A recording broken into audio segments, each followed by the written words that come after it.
This is the last part of the introduction to art, and today we are going to talk about where ideas come from. We're going to talk about content, context, experience, learning, imagination, and creativity, which is the hard part. In this image, you have kind of a creative view of how this particular fellow's mind works, where he's kind of visualizing himself as maybe a robot that plugs into different systems, different information, wears different hats for all the different things he does. What do you think your brain looks like? Where do your ideas come from? Okay, content is what the art means. That's a very important word. It's what the artist wants to communicate to the viewer. How do you want them to react, and how do you want the art to be read? So look at this picture and think about it, and think about what's going on and what it might mean. It's outside, and there's some rocks and plants and twigs, and kind of a plain background. It looks like daytime, but not particularly a super sunny day. There's a little girl. She's wearing old-fashioned clothes, a dress, kind of a fancy hat. It has a little bow on it. She has on boots. One of her stockings has fallen down and her one boot is untied. That's, kind of a typical little kid thing, to have your shoes all in disarray. And then in her hand, she's holding some flowers.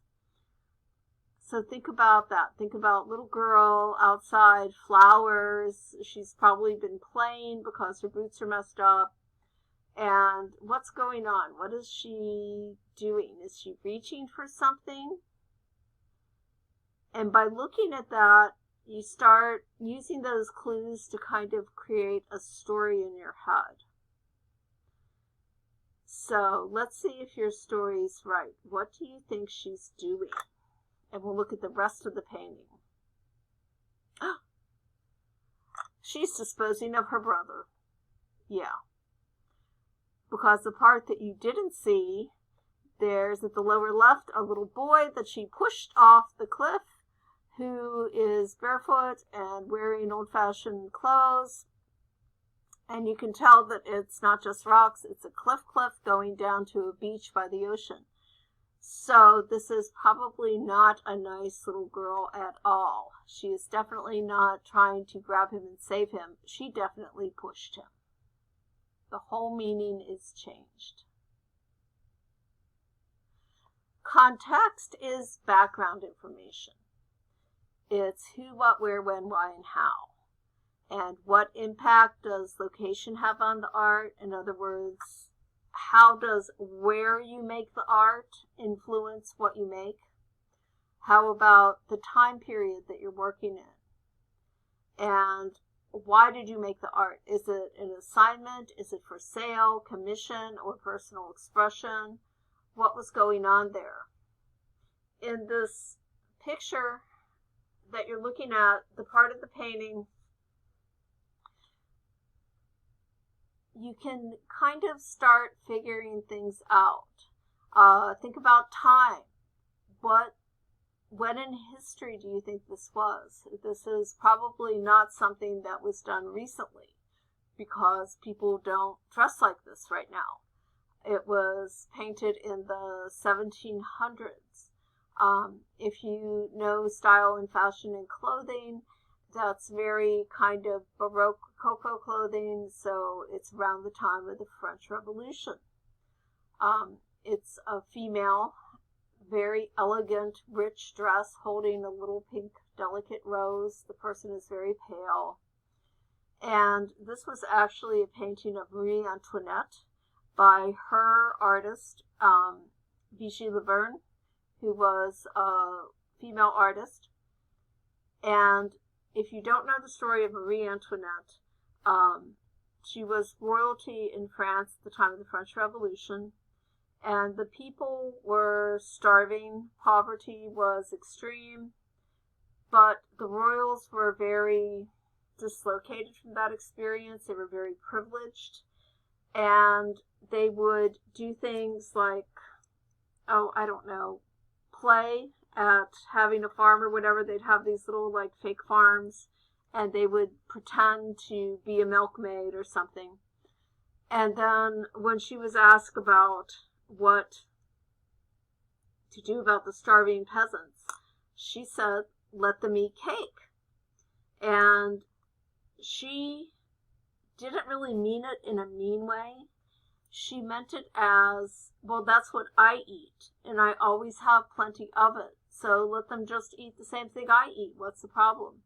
And she did not realize that her privilege kept them, separated them so much that they didn't even know what cake was, what she ate every day. It didn't turn out well for her. The French Revolution happened and her head got cut off, but her artist, Elizabeth Beachy Laverne, escaped and ran away and lived happily ever after painting things. So context is surrounding issues as well. So it's your style, which is shared aesthetics, things that are in style at the moment. Paintings like we just saw are not very common at the moment. That's not quite the style that people use right now. Issues are hot topics, things that people make art about.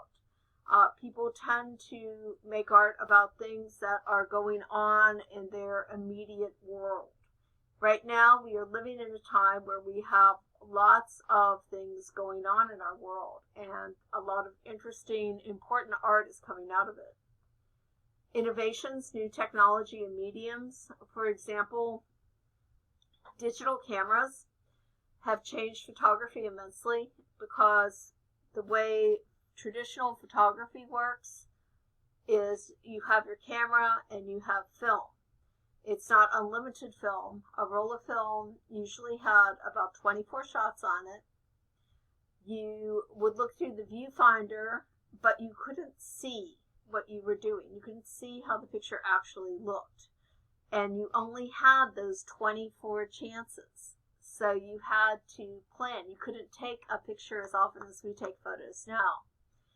And then when you finished your film, you'd have to take it out of the camera and send it off to be developed. And developing film requires putting it in chemical baths, and you have to do that in the dark. So you use special lighting so you can kind of sort of see what you're doing. And the chemicals smell really, really bad, and they're toxic, and then you have to enlarge it and print it. And it's a long, complicated process. So if you were using a camera and sending your film off to be developed, you would have to wait a week or two before you got your things back and knew if they were any good or not. Digital cameras is instant gratification. You can see right away if it's good or not.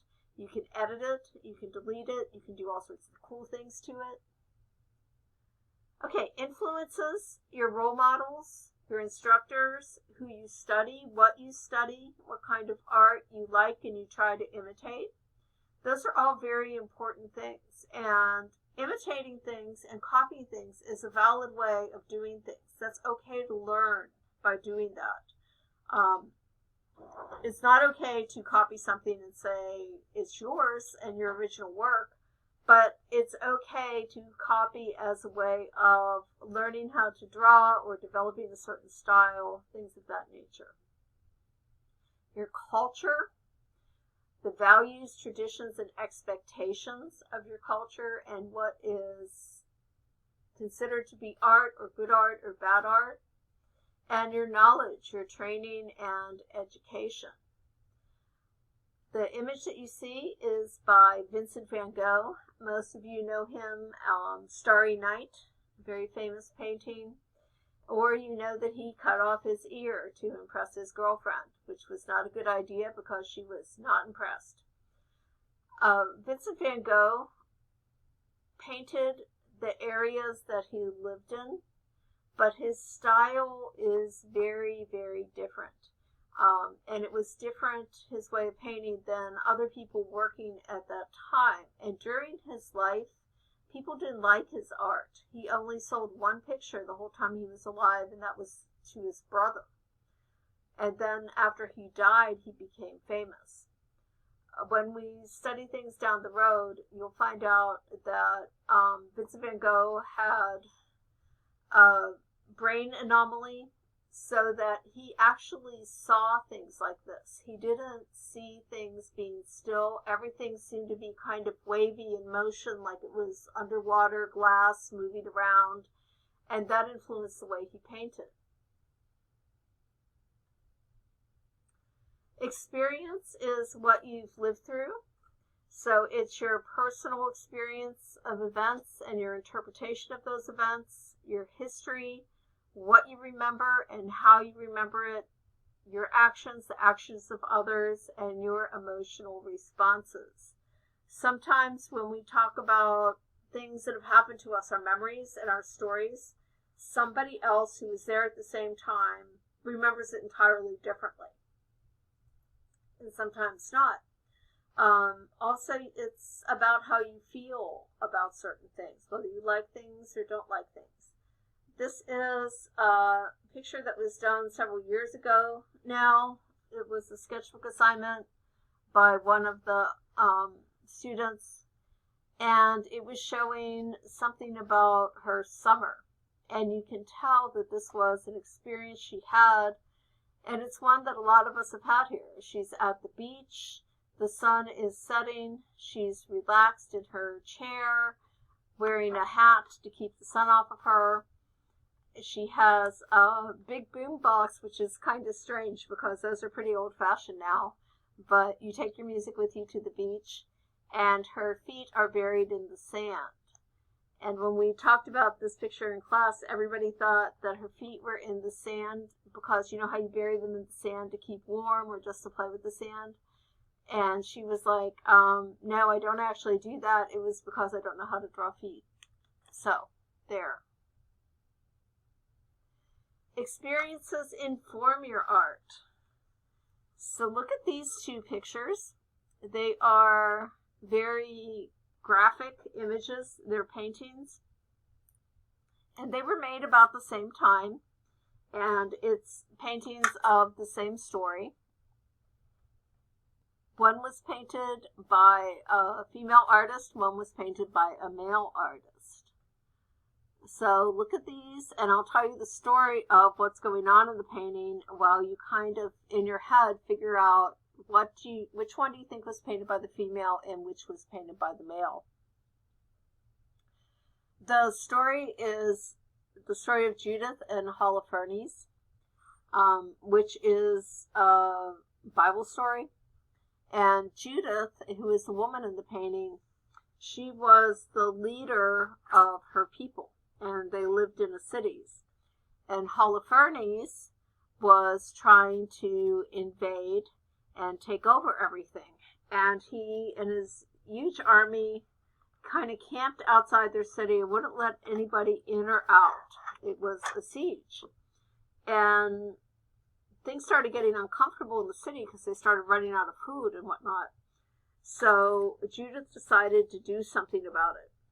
And what she did is she packed up a really nice basket full of food and wine and things and got her maid to come with her. And she snuck out of the city and snuck over to Holofernes' tent and kind of knocked at the door and introduced herself and started flirting with him. And she gave him the food, and she got him to be drinking wine and then drinking a little bit more wine, etc., and getting all flirty until he kind of got passed out. And then, when he was passed out, she took his sword, cut off his head, put it in the picnic basket, covered it up, snuck back to the city, and then in the morning hung it in front of the gate so that all of his army could see it and see that she had somehow defeated and beheaded the king. And of course they were impressed and quickly ran away. All right, that's the story of what's going on in the painting. Now look at the two versions of this painting. And look at how the people are acting. The painting on the left, she's holding his head and cutting it, but her angle, she doesn't have a whole lot of pressure going on there. And her expression on her face is kind of like, ew. And her maid is just kind of watching and is all there ready with the rag. And Holofernes, he's not real happy, but he's not really struggling. And with all those muscles, you think he'd do a better job of getting away. That was the painting that was painted by the male artist. On the right, you have the painting by the female artist. And if you look at Judith, who is actually a picture of the female artist, she painted herself into the painting, she's holding his head down and using it as leverage for the sword to cut. And her maid isn't just standing there. Her maid is helping to hold him down because he's struggling. He's not as passive as in the other picture. And Judith's face is much more concentrated and intense than just saying ew. What's important about that is the context of the artist. The artist is Artemisia Gentileschi from Italy. And during this time period, when this was painted in the Renaissance, women were not supposed to be artists. Her father was an artist, and she learned very quickly how to paint and paint extremely well. So her father would take her paintings and then sell them under his name. And this was when she was a teenager. She was this good at painting. And when she started to complain about it, her father punished her by giving her to one of his friends who was much older than she was. And that trauma from that abuse is what she channeled into her artwork, and her ability to paint and show an angry woman and exactly really kind of depict the kind of force and violence that she herself experienced and knew about. Okay, shifting on to learning. When you learn things at school, it's information that's turned into knowledge. And it's not just at school, it's all throughout your life. As soon as you're born, you start learning stuff. So how it works, remember the sensory stimuli that wake up your senses and tell you things are going on? Well, your sensory stimuli wake up your hearing, sight, taste, whatever, and says, hey, wake up, something's happening. And then your brain says, okay, is this important or not? And the brain kind of makes that decision. So then your mind records that information into short or long-term memory. Short-term memory is things that you only need to use for a little while. Like if you are thinking about an address that you're trying to find and you have the number memorized, but you're never going to go there again. And that just goes right out of your memory after you do it. Where if it's a long-term memory, something like tying your shoes, once you learn that, you know it. And you can call it up anytime you need it. And then the mind connects that information that's in your memory to other information. Everything connects. And then your mind edits things. It keeps what's useful and you use, and it gets rid of things that you don't use so that your mind isn't too full. And that's why practice and reviewing things is so important when you're learning, because that way your mind keeps thinking that this is useful and it will remember it for as long as you need it and use it. And if it's useful, it's learned. And then your everyday self applies it as needed. You know, when do I need to do this? When do I need to tie my shoes? When do I need to use a chainsaw? When do I need to paint a picture or, solve an equation? The image that you're looking at on your right is an embroidery, which is a picture that is made with thread. And it's something that I made back when I was in college a long time ago. And I took anatomy classes, which is about the human body and the parts and whatnot. And I'm a learner, a visual learner. I like pictures. I like drawing things out to learn them, making things to learn them. And to learn the structure of the different parts of the body, I made these little embroideries of all the organs. And this is a kidney. It's like the only one I have left, because I ended up selling the rest. But doing that at that time really helped me to understand all of the things that I needed to know about the parts and the function of the kidney. Okay, your imagination. Your imagination is what you do when you visualize in your head something that hasn't happened. And there is positive and negative imagination. Imagination is something that you need to kind of use a lot, or it kind of goes stale. And in school, a lot of times, you're forced to just think logically and figure out solutions to things without being imaginative. And how this works, your brain has all that information that we just talked about. Your memory, your learning, and your mind selects information and combines it, mixes it up to create experiences that haven't happened or happened in a different way. So you use what you know, what you've either experienced or what you have seen, and then you can imagine yourself in that situation or imagine that situation happening. For example, little kids watching superheroes. They haven't experienced the ability to jump around like Spider-Man, but they can imagine themselves playing Spider-Man and being Spider-Man and jumping around and trying to shoot the webs. Okay? Now, worry is when you use imagination to anticipate problems and negative results.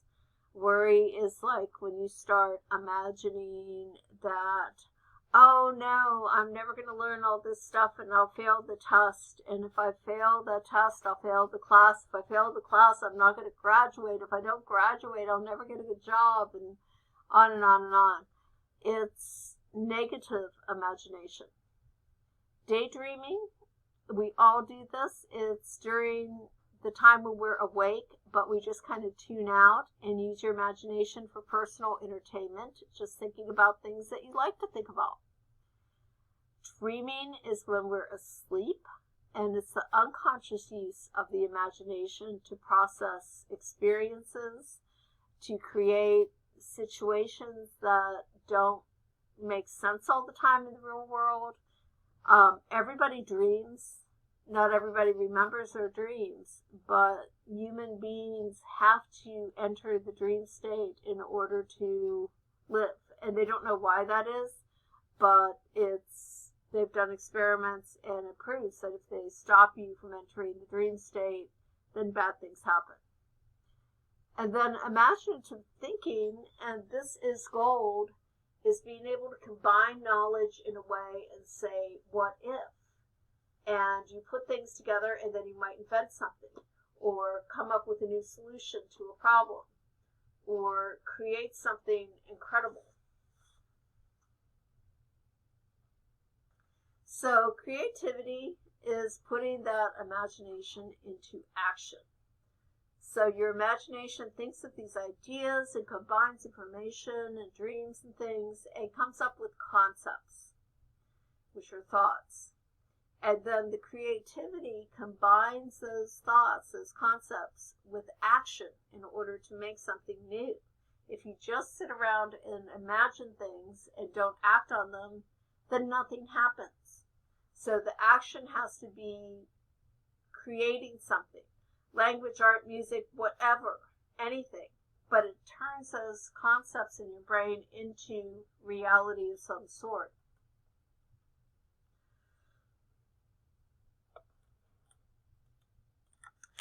And I have not gone through and done the statistics on the apples as of this recording. I will do that and add them to the slide, and you can look at the presentation and see it.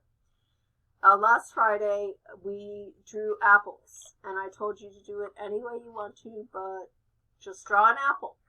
And everybody drew apples, and you did a great job because they all look like apples. And they all look something like this apple. Most of them are fruit, and I will count how many have stems and leaves. Some of them have the shiny spot on them. Some of them might have a worm or a bite or a shadow or be in color. And what color do you think was the most common used? Red. Yep. And they're all apples. But are they creative apples? So they're all correct. They can all be recognized as apples. But think about other things that can be apples too. Think about how many of you might have an iPhone that is made by what company? And that company made some of the first personal computers that were called Macintoshes or Macs, and that's a type of apple. New York City's an apple. You have apple pie. You have like the image apple bottom jeans. There are, with the furry boots, there are a lot of different types and different things that could be related to apples. And there's a lot of ways to make apples creative. Even if, looking at the example I put up, and yes, these are real jeans if you haven't heard of them. Kind of an older company now, but the patch pocket is in the shape of an apple, and then it says the bottom's on it in pink and the little leaf and stem are in pink, so you still have that apple image, but it's translated into something that you wear, and it refers to a specific type of bud. So your activity for today is the apple revisited plus a question. So you get some paper and drawing and writing materials of your choice. And I want you to draw a creative apple. I want you to keep that concept, apple. But where are you going to go with it? How are you going to make it creative? And then I also have a question for you, and the question is, why do we give teachers apples? Apples and teachers are associated for a reason. And think about all the way back through elementary school and whatnot, and all the apple decorations that are around in schools, and apple kind of clothes the teacher wear, and apples on mugs for teachers and those things. Okay? And bonus, if you can link your answer to the question to your drawing, and then you just photograph it and upload it to Google Classroom. And that is that for the introduction. There will be a set of review slides for you, and we will begin our first cycle of lessons as cohorts next week and start learning and making more things. Okie dokie.